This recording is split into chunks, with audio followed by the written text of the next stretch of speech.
I received the precious gift with a kind of reverential feeling, and I preserve it as a valuable relic.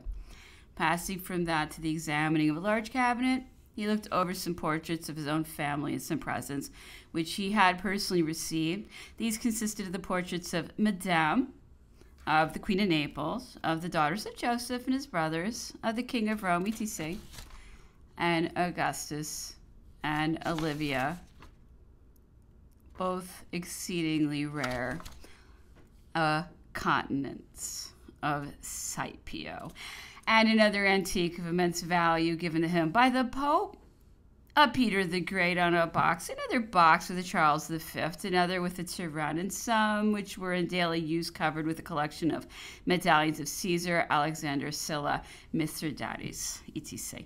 Next came some snuff boxes ornamented with his own portrait set in diamonds. He then looked for one without diamonds, and not finding it, he called his valet de chambre to inquire about it. Unfortunately, this portrait still remained in the town along with the greater part of its effects. I felt mortified at receiving this intelligence. I could not help thinking that I had been a loser by this mischance. The emperor then examined several snuff boxes which Louis XVIII had left on his table at the Tuileries at the time of his precipitate departure. On one of these were represented on a black ground the portraits of Louis XVI, of the Queen, and of Madame Elizabeth, executed in paste in imitation of ivory, and fantastically arranged. They formed three crescents placed back to back in the shape of an equilateral triangle, and groups of cherubs closely interwoven composed the external border. Another box presented a watercolor sketch of a hunt, which had no other claim to merit than the circumstance of its being attributed to the pencil of the Duchess d'Angoulême. A third was surmounted with a portrait which appeared to be that of the Countess of Provence. These three were of simple and of an ordinary execution and could possess no other value than that which their history attaches to them. On the emperor's arrival in Paris on the evening of the 20th of March, he found the king's study precisely in the state in which it had been used. All his papers still remained on the tables. By the emperor's desire, these tables were pushed into the corners of the apartment, and others brought. He gave orders that nothing should be touched, intending to examine the papers at his leisure. And as the emperor himself quitted France without returning to the Tuileries, the king must have found his study and his papers nearly as he had left them. The emperor took a hasty glance at some of the papers. He found among them several letters from the king to Monsieur d'Avray Madeira, where the latter died. They were written in the king's own hand and had doubtless been sent back to him. He found also some confidential letters of the king, likewise in his own hand. But how came they there? How had they been returned to him? That would be difficult to explain. They consisted of 5 or 6 pages written in very elegant language and displaying some sense, but very abstract and metaphysical. In one of them, the prince said to the lady whom he addressed, "Judge, madame, how much I love you. I have left off mourning for your sake."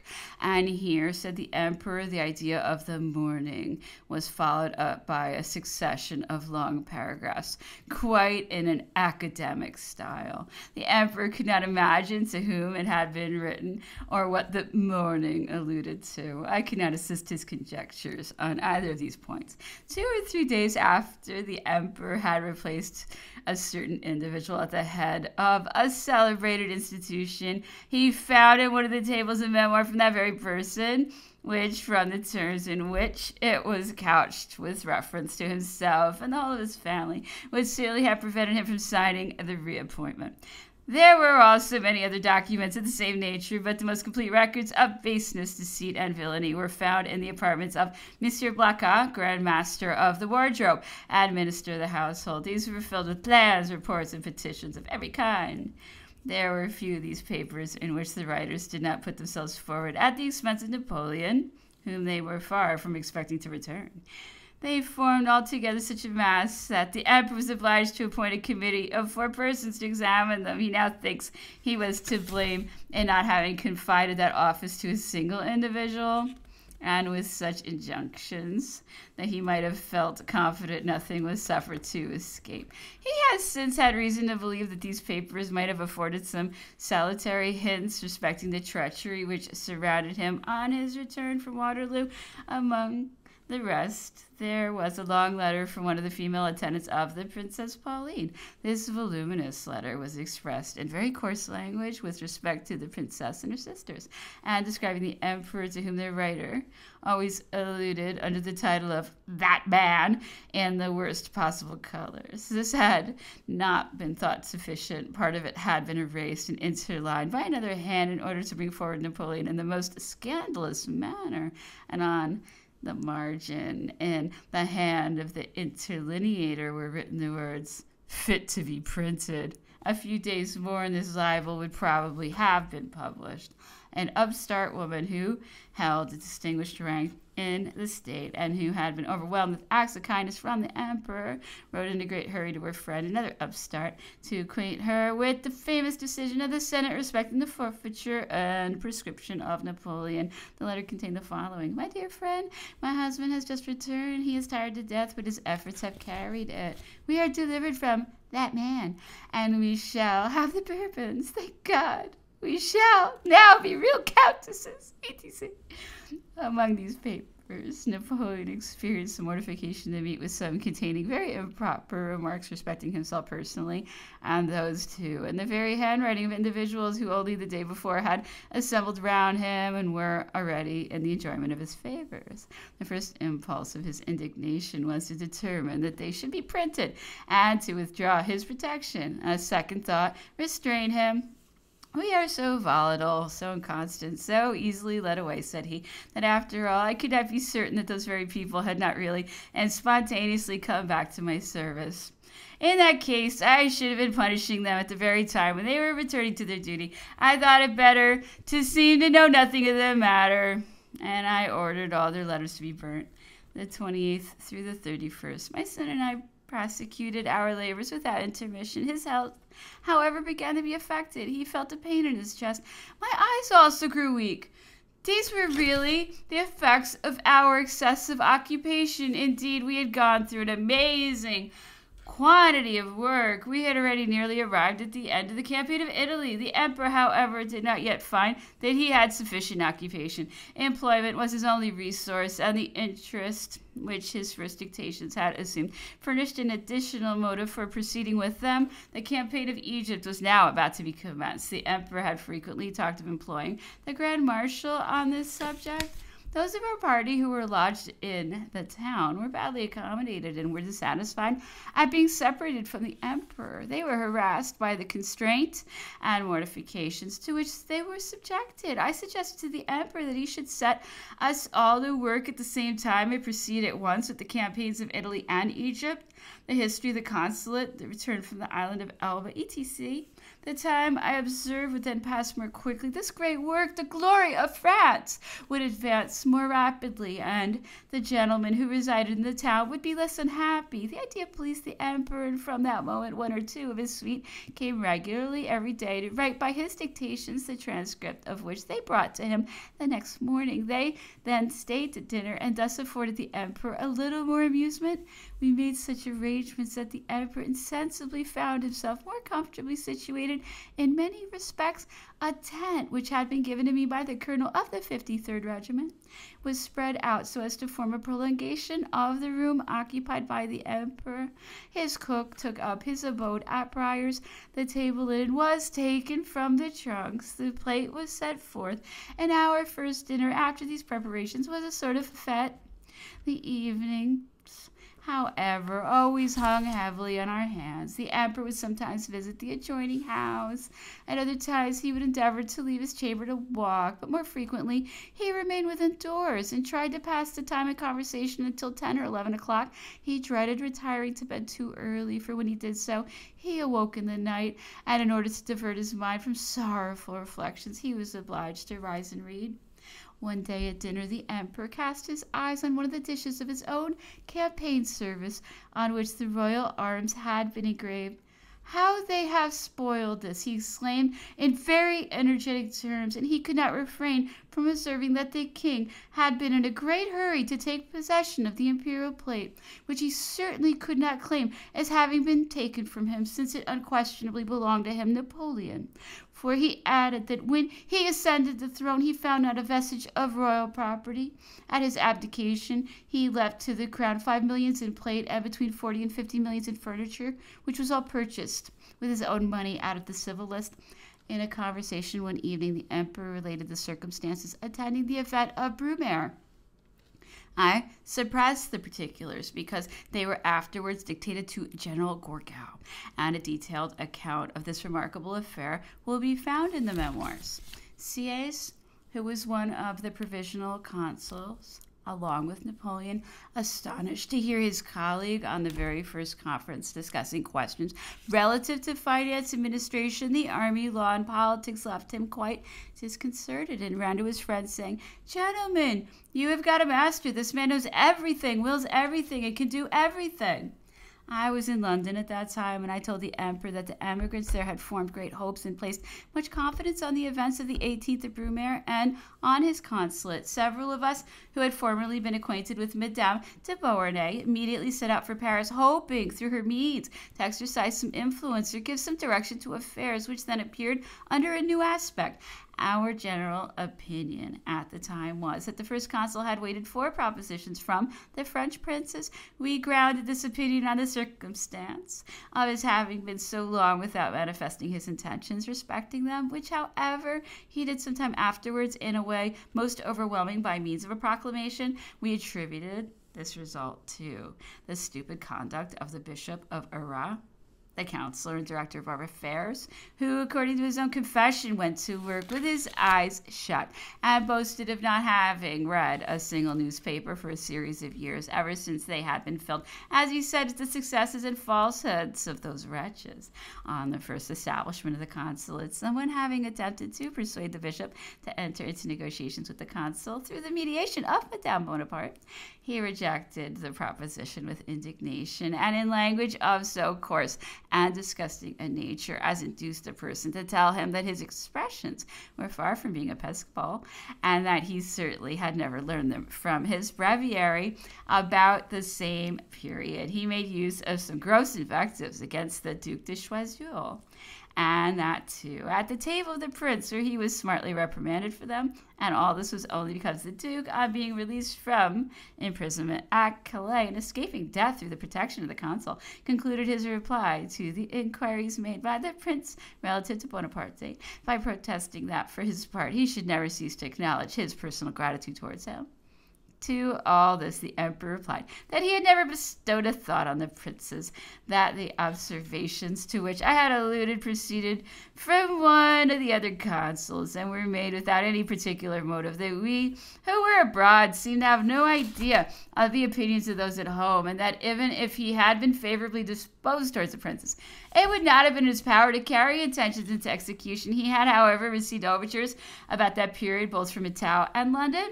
The king, he said, wrote him a letter which was conveyed to him by Lebrun, who had from the Abbé de Montesquieu the secret agent of the prince at Paris. This letter, which was written in a very labored style, contained the following paragraph: "You delay long to restore me my throne. It is to be feared that you may allow favorable moments to escape. You cannot complete the happiness of France without me, nor can I serve France without you. Hasten then, and specify yourself the places which you would wish your friends to possess." This letter to the first consul replied: "I have received your Royal Highness's letter. I have always felt a deep interest in your misfortunes and those of your family. You must not think of appearing in France. You cannot do so without passing over 100,000 dead bodies. I shall, however, always be eager to do everything that may tend to alleviate your fate or enable you to forget your misfortunes." The overtures made by the Count d'Artois possessed still more elegance and address. He commissioned as the bearer of them the Duchess de Guiche, a lady whose fascinating manners and personal graces were calculated to assist her in the important negotiation. She easily got access to Madame Bonaparte, with whom all the individuals of the old court came easily in contact. She breakfasted with her at Malmaison, and the conversation turning on London, the emigrants, and the French princes, Madame de Guiche mentioned that, as she happened a few days before to be at the house of the Comte d'Artois, she had heard some person ask the prince what he intended to do for the first consul in the event of his restoring the Bourbons, and that the prince had replied, "I would immediately make him constable of the kingdom, and everything else he might choose, but even that would not be enough. we would raise on the carousel a lofty and magnificent column surmounted with a statue of Bonaparte, crowning the Bourbons. As soon as the first consul entered, which he did very shortly after breakfast, Josephine eagerly repeated to him the circumstance which the Duchess had related. "And did you not reply," said her husband, "that the corpse of the first consul would have been made the pedestal of the column?" The charming Duchess was still present. The beauties of her countenance, her eyes, and her words were directed to the success of her commission. She said she was so delighted. She did not know how she should ever be able to sufficiently to acknowledge the favor which Madame Bonaparte had procured her of seeing and hearing so distinguished a man, so great a hero. It was all in vain. The Duchess de Guiche received orders that very night to quit Paris. The charms of the emissary were too well calculated to alarm Josephine to induce her to say anything very urgent in her favor, and the next day the Duchess was on her way to the frontier. It is, however, absolutely false that Napoleon on his part at a subsequent period made overtures or propositions to the princes touching the cession of their rights or their renunciation of the crown. Though such statements have been made in some pompous declarations profusely circulated throughout Europe. "How was such a thing possible?" said the emperor. "I, who could only reign by the very principle which excluded them, that of the sovereignty of the people. How could I have sought to possess through them rights which are prescribed in their persons? That would have been to prescribe myself. The absurdity would have been too palpable, too ridiculous. It would have ruined me forever in the public opinion. The fact is that neither directly nor indirectly, at home or abroad, did I ever do anything of the kind, and this will no doubt in the course of time be the opinion of all persons of judgment who allow me to have been neither a fool nor a madman. The prevalence of this report, however, induced me to seek and to discover what could have given rise to it, and these are the facts which I collected at the period of the good understanding between France and Prussia. And while that state was endeavoring to ingratiate herself in our favor, she caused inquiry to be made whether France would take umbrage at her allowing the French princes to remain in the Prussian territories, to which the French government answered in the negative. Emboldened by this reply, Prussia next inquired whether we should feel any great repugnance to furnish them through her medium with an annual allowance. To this our government also replied in the negative, provided that Prussia would be responsible for their remaining quiet and abstaining from all intrigue. The negotiation of this affair being once set on foot between the two countries, heaven knows what the zeal of some agent, or even the doctrines of the court of Berlin, which did not accord with ours, may have proposed. This furnished no doubt the motive and pretext, if indeed any really existed, for the fine letter of Louis XVIII, to which all the members of his family so ostentatiously adhered. The French princes eagerly seized that opportunity of reviving the interest and attentions of Europe, which had been by this time totally withdrawn from them. November 1st through 4th. Our days now passed away in the same uniformity as those which he spent on board the vessel. The emperor summoned me to breakfast with him about 10 or 11 o'clock. That meal being concluded after half an hour's conversation, I read to him what he had dictated the evening before, and he renewed his dictations. The emperor discontinued his practice of dressing as soon as he rose and walking before breakfast, which had broken up his day too much and rendered it too long. He never dressed now till about 4 o'clock. He then walked out to give the servants an opportunity making his bed and cleaning his room. We walked in the garden, which he particularly liked on account of its solitude. I had the little arbor covered with a canvas and ordered a table and chairs be placed in it, and the emperor henceforward chose this spot for dictating to such a gentleman as came from the town. For that purpose, in front of Mr. Balcomb's house, there was a walk bordered by some trees. It was here that the 2 English soldiers had posted themselves for the purpose of watching us. They were, however, at length removed by desire of Mr. Balcombe, who felt offended at the circumstance on his own account. Nevertheless, they still continued for some time to move about so as to get a sight of the emperor, either attracted by curiosity or acting in obedience to their orders. At length they entirely disappeared, and the emperor gradually took possession of this lower walk. This was quite an acquisition to his domain, as he walked here every day before dinner. The 2 young ladies with their mother joined him in this walk and told him the news. He sometimes returned to the garden after dinner when the weather permitted. He was then enabled to spend the evening without paying a visit to his neighbors, which he never did when he could avoid it, nor ever till he was satisfied that no stranger stranger was there, which I always ascertained previously by peeping through the window in one of his walks. The emperor conversed much on the subject of the Senate, the legislative body, and particularly the Council of State. The latter, he said, had been of considerable service to him during the whole course of his administration. I will here note down some remarks relative to the Council of State the more readily, as it was very little understood at the time in the drawing rooms of Paris, and as it does not now exist on the same footing as formerly. I shall insert that as I proceed a few lines in its mechanism and prerogatives. The Council of State said the emperor was generally composed of well-informed, skillful, and honest men. Fremont and Boulay, for example, were certainly this class, notwithstanding the immense lawsuits which they conducted and the vast emoluments they enjoyed. I should not be surprised to learn that they are not now in very flourishing circumstances. The emperor employed the councilors of state individually in every case and with advantage. As a whole, they were his real counsel, his mind in deliberation, as the ministers were his mind in execution. At the Council of State were prepared the laws which the emperor presented to the legislative body, a circumstance which rendered it altogether one of the elements of the legislative power. In the council, the emperor's decrees and his rules of public administration were drawn up, and there the plans of his ministers were examined, discussed, and corrected. The Council of State received appeals and pronounced finally on all administrative judgments and incidentally on those of the other tribunals, even those of the Court of Cassation.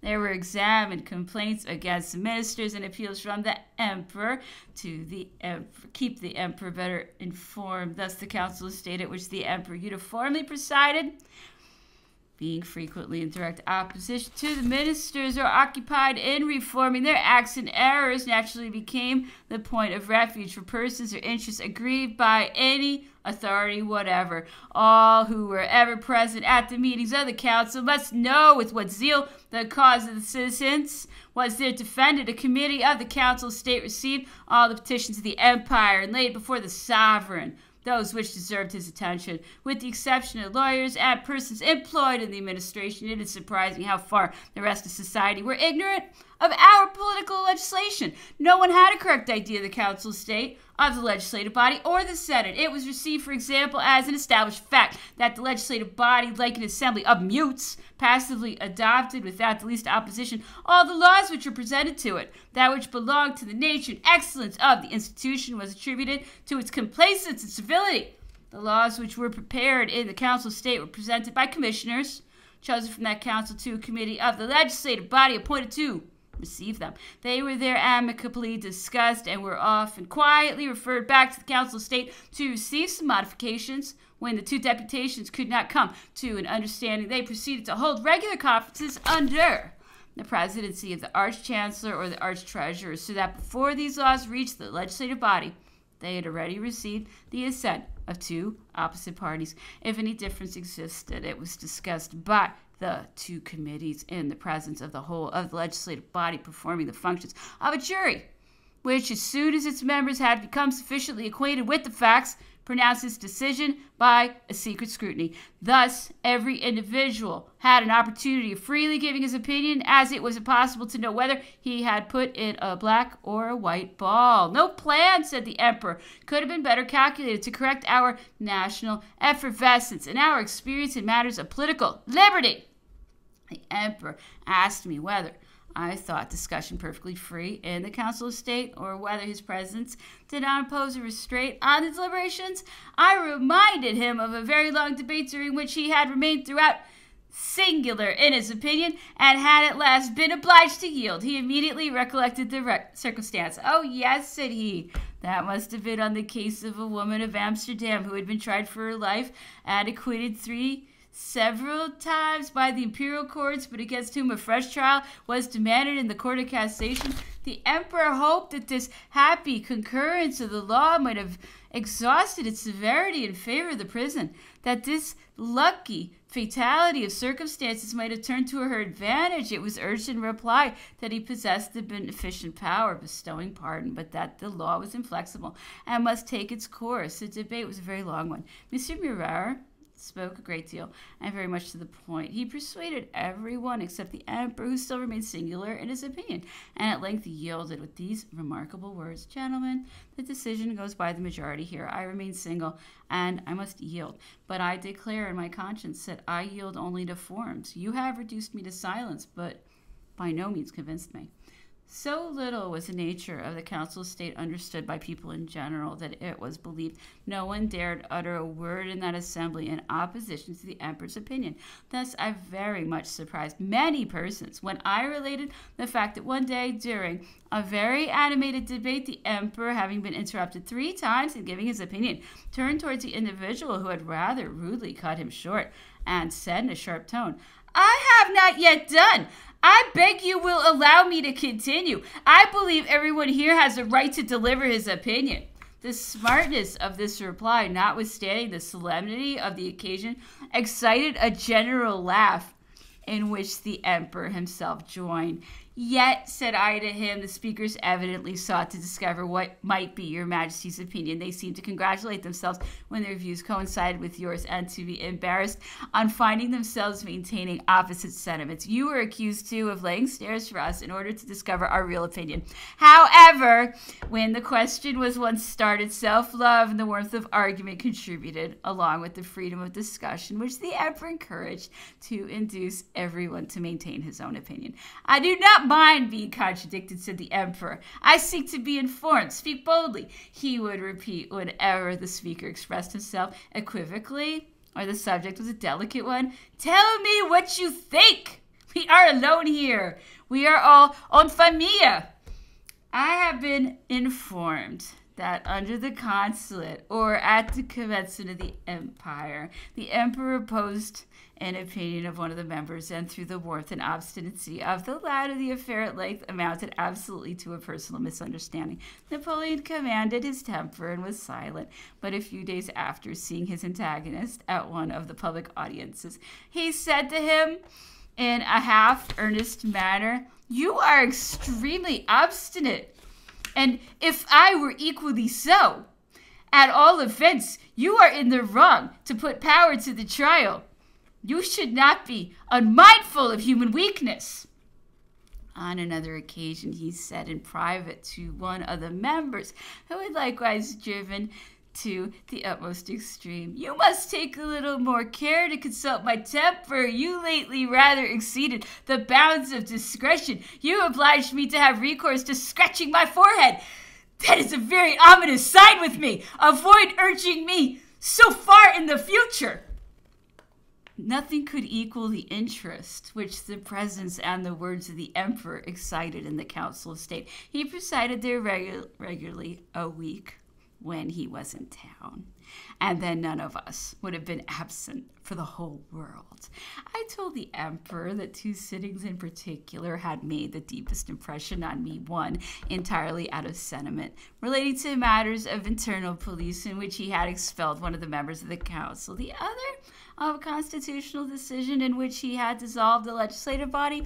A religious party was fomenting civil discord in the state by secretly circulating bulls and letters from the Pope. They were shown to a councillor of state appointed to superintend religious worship, and who, if he did not himself circulate them, at least neither prevented nor denounced their circulation. This was discovered, and the emperor suddenly challenged him with the fact in open council. "What could have been your motive, sir?" said he. "Were you influenced by your religious principles? If so, why are you here? I use no control over the conscience of any man. Did I force you to become my councillor of state? On the contrary, you solicited the post as a high favor. You are the youngest member of the council, perhaps the only one who has not some personal claim to that honor. You had nothing to recommend you but the inheritance of your father's services. You took a personal oath to me. How could your religious feelings permit you openly to violate that oath, as you have just done now? Speak, however. You are here in confidence. Your colleagues shall be your judges. Your crime is a great one, sir. A conspiracy for the commission of a violent act is stopped as soon as we seize the arm that holds the poignard. But a conspiracy to influence the public mind has no end. It is like a train of gunpowder. Perhaps at this very moment the whole Towns are thrown into commotion through your fault. The counselor, quite confused, said nothing in reply. The first word had sufficed to convict him. The members of the council, too, the majority of whom this event was quite unexpected, were struck with astonishment and observed profound silence. Why, continued the emperor, did you not, according to the obligation imposed by your oath, discover to me the criminal and his plots? Am I not at all times accessible to every one of you? Sire, said the counselor, at length venturing to reply, he was my cousin. Your crime is none the greater, sir, replied the emperor sharply. Your kinsman could only have placed in office at your solicitation. From that moment, all the responsibility devolved on you. When I look upon a man as entirely devoted to me as your situation ought to render you, all who are connected with him and all for whom he becomes responsible from that time require no watching. These are my maxims. The accused member still remained silent, and the emperor continued. The duties which a counselor of state owes to me are immense. You, sir, have violated those duties, and you hold the office no longer. Be gone! Let me never see you here again. The disgraced counselor, as he was withdrawing, passed very near the emperor. The latter looked at him and said, I am sincerely grieved at this, sir, for the services of your father are still fresh in my memory. When he was gone, the emperor added, I hope such a scene as this may never be renewed, as it has done me too much harm.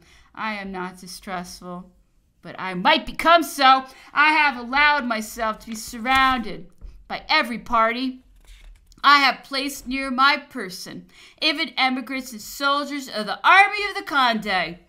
And though it was wished to induce them to assassinate me, yet, to do them justice, they have continued faithful. Since I have held the reins of government, this is the first individual employed about me by whom I have been betrayed. And then turning towards Monsieur Lecret, who took notes of the debates of the Council of State, he said, Write down betrayed, do you hear? What an interesting collection were those reports of Monsieur Lecret. What has become of them? All that I have here related would be found in them word for word. With respect to the dissolution of the legislative body, the Council of State was convoked either on the last day or the last day but one of December 1813. We knew that the debate would be an important one without, however, knowing its object. The crisis was of the most serious nature. The enemy was entering on the French territory.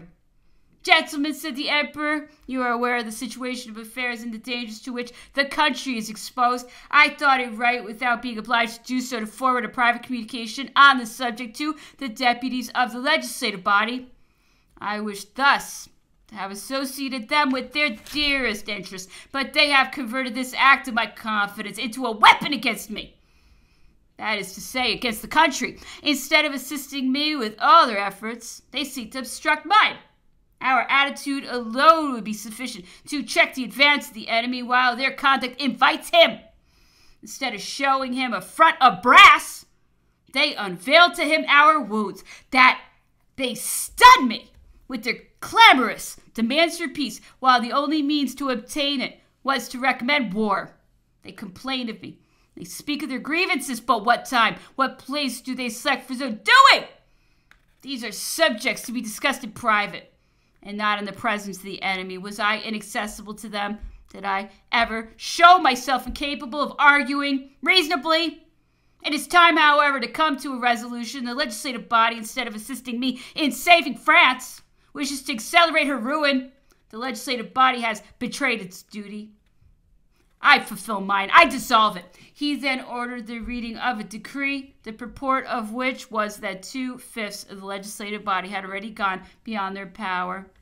That on the 1st of January, another fifth would be in the same situation, and that consequently the majority of the legislative body would then be composed of members who had no right to be in it. That, in consideration of these circumstances, it was from that moment prorogued and adjourned until fresh elections should be made. After the reading of this document, the emperor continued, Such is the decree which I issue, and were I assured that it would bring the people of Paris in a crowd to the Tuileries to murder me this very day, I would still issue it, for such is my duty. When the people of France placed their destinies in my hands, I took into consideration the laws by which I was to govern them. And I thought those laws insufficient, I should not have accepted them. I am not a Louis XVI. Daily vacillations must not be expected from me. Though I have become emperor, I have not ceased to be a citizen. If anarchy were to resume her sway, I would abdicate and mingle with the crowd to enjoy my share of the sovereignty, rather than remain at the head of a system in which I should only compromise all, without being able to protect anyone. Besides, concluded he, my determination is conformable to the law, and if everyone here will do his duty this day, I shall be invincible behind the shelter of the law, as well as before the enemy. But alas, everyone did not perform his duty. Contrary to the received opinion, the emperor was far from being in arbitrary temper, and he was so willing to make concessions to his council of state that he has frequently been known to submit to discussions or even to annul a decision that he had adopted, because one of the members might afterwards privately advance a new argument or hint that the personal opinion of the emperor had influenced the majority. Let the chiefs of the sections be referred to on this head. The emperor was accustomed to communicate to members of the institute every scientific idea that occurred to him, and also to submit his political ideas to councilors of state. He often did this with private, never secret views. It was a sure way, he said, to go to the heart of question, to ascertain the powers of a man and his political bias, to take measure of his discretion. etc. I know that in the year 7 he submitted to 3 councilors of state the consideration of a very extraordinary question, namely the suppression of the legislative body. It was approved by the majority, but one opposed it strenuously. He spoke at great length and much to the purpose. The emperor, who had listened to the discussion with great attention and gravity, without uttering a single word or suffering any indication of his opinion to escape him, closed the sitting by observing, "A question of so serious a nature deserves to be maturely considered. We will resume the subject." But it was never again brought forward.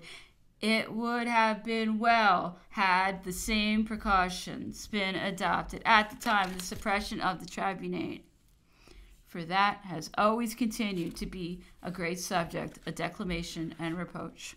As for the emperor, he viewed it merely as a suppression of an expensive abuse and an important economical measure. It is certain, said he, the tribunate was absolutely useless, while it cost nearly $500,000. I therefore suppressed it. I was well aware that an outcry would be raised against the violation of the law, but I was strong. I possessed the full confidence of the people, and I considered myself a reformer. This at least is certain, that I did all for the best. I should, on the contrary, have created the tribunate, had I been hypocritical or evil disposed, for who can doubt that it would have adopted and sanctioned when necessary my views and my intentions. But that was what I never sought after the whole course of my administration. I never purchased any vote or decision by promises, money, or places, and if I distributed favors to ministers, councilors of state, and legislators, it was because there were things to give away.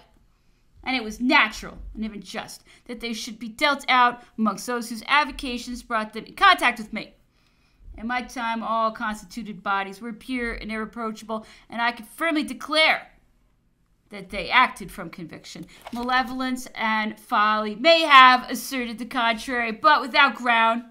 Those bodies were condemned. It was by persons who knew them not, or wished not to know them.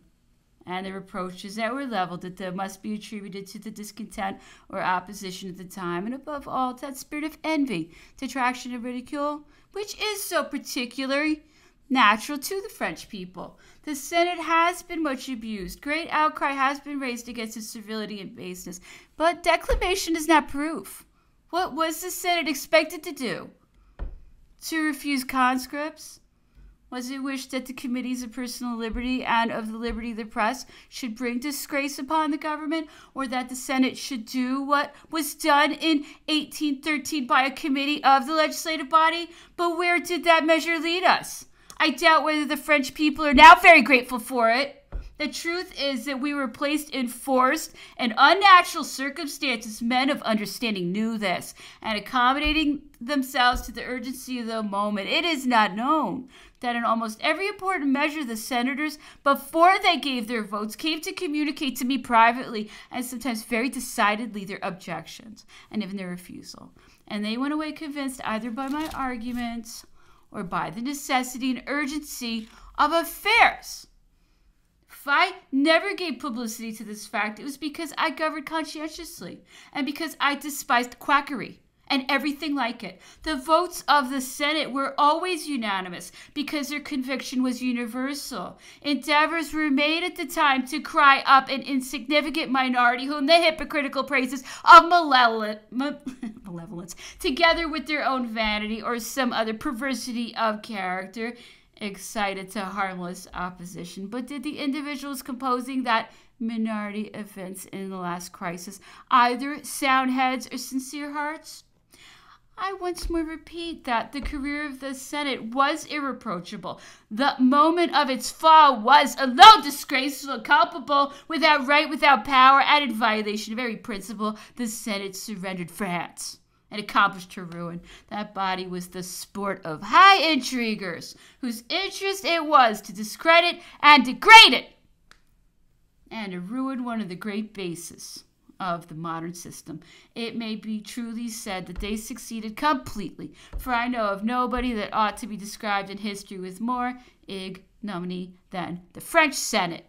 However, it is but just to observe that the stain rests not on the majority, and that among the delinquents were a multitude of foreigners who will at least be in future indifference to our honor and interests.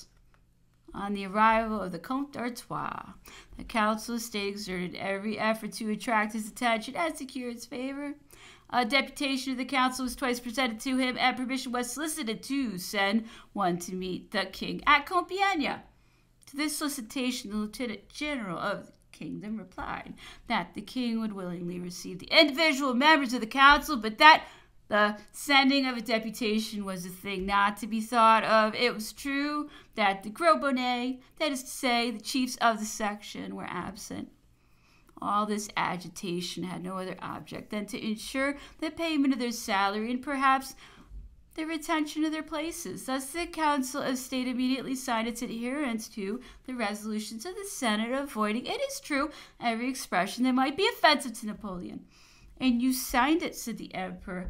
No, sire, I declined signing that adherence on the ground that it was an egregious piece of folly to endeavor to remain successfully the counselor and the confidential servant of two antagonists. And besides, if the emperor were wise, the best pledge could be offered to his notice would be fidelity and respect towards the conquered party.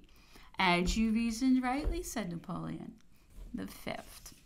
Nearly all our party were assembled round the emperor in the garden. Those who were lodged in the town complained much of the inconvenience and continual vexations to which they were exposed. The emperor for the last fortnight had laid down the rule of making no communication on this head except by writing, which he conceived to be the master most suitable and best calculated to produce the wished for result. He had drawn up a note on this subject, which should have been delivered some days ago, but which had been neglected. He alluded several times to this business, and in a tone of displeasure. All his indirect arguments and observations applied to the Grand Marshal. The latter at length took umbrage, for who is not rendered irritable by misfortune? He expressed himself in rather pointed language. His wife, who was standing near the garden gate, despairing of being able to appease the storm, withdrew.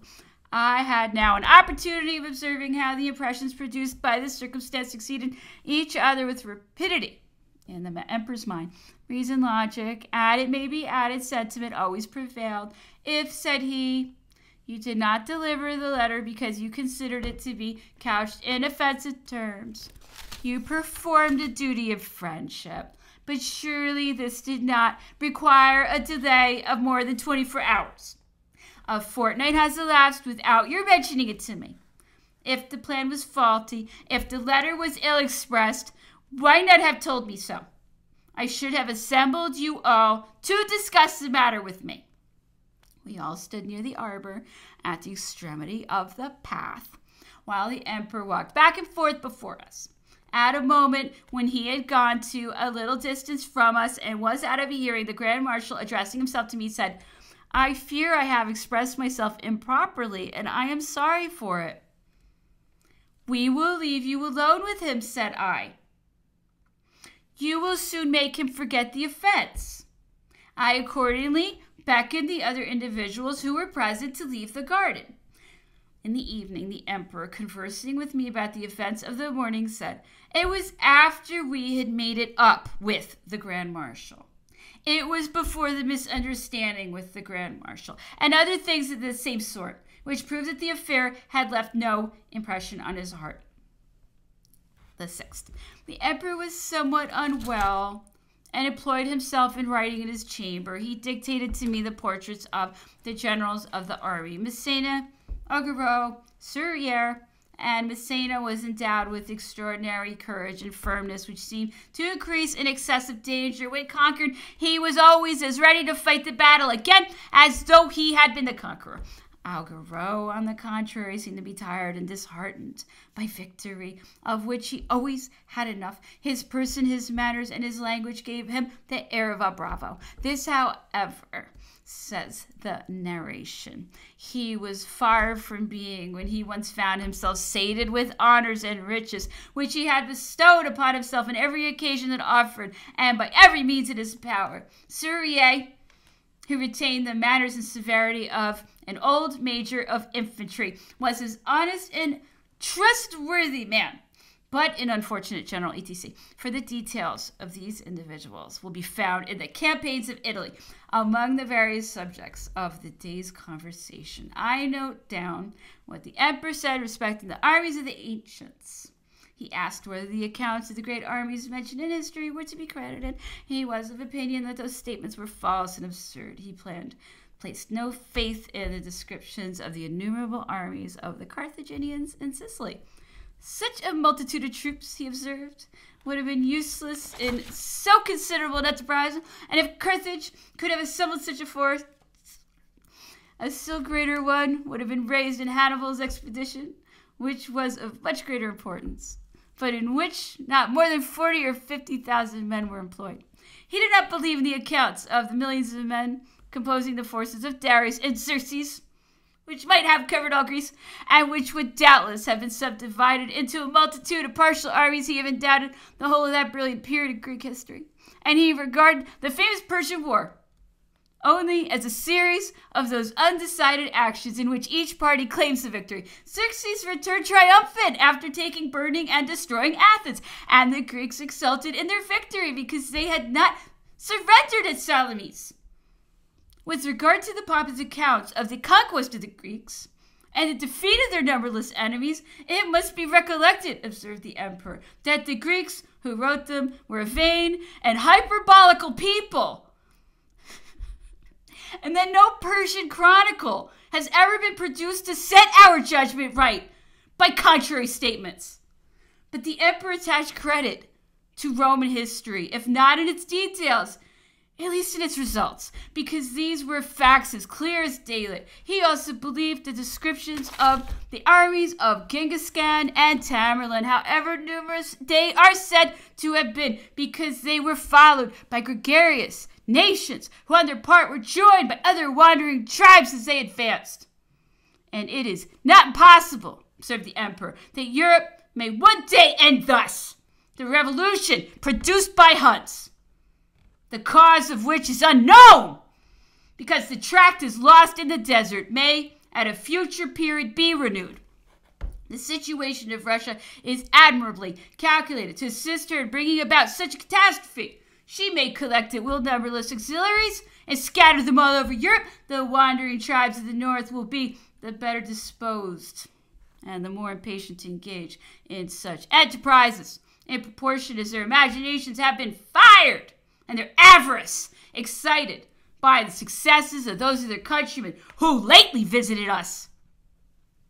The conversation next turned on conquest and conquerors, and the emperor observed that to be a successful conqueror it was necessary to be ferocious, and that if he had been such, he might have conquered the world. I presume to dissent from this opinion, which was doubtless expressed in a moment of vexation. I represented that he, Napoleon, was precisely a proof of the contrary, that he had not been ferocious and yet had conquered the world, and that with the manners of modern times, ferocity would certainly never have raised him to so high a point. I added that at the present day terror could never subject us to the control of an individual man, and that dominion was to be secured only by good laws, joined to greatness of character, and that degree of energy which is proof against every trial in him who is charged with the execution of the laws. These, I affirmed, were precisely the causes of Napoleon's success and of the submission and obedience of the people over whom he ruled. The convention was ferocious and inspired terror. It was submitted to but could not be endured. Had the power been vested in an individual, his overthrow would soon have been accomplished. But the convention was a hydra. Yet how many attempts were hazarded for its destruction? How many dangers did it escape as if by miracle? It was reduced to the necessity of bearing itself amidst its triumphs.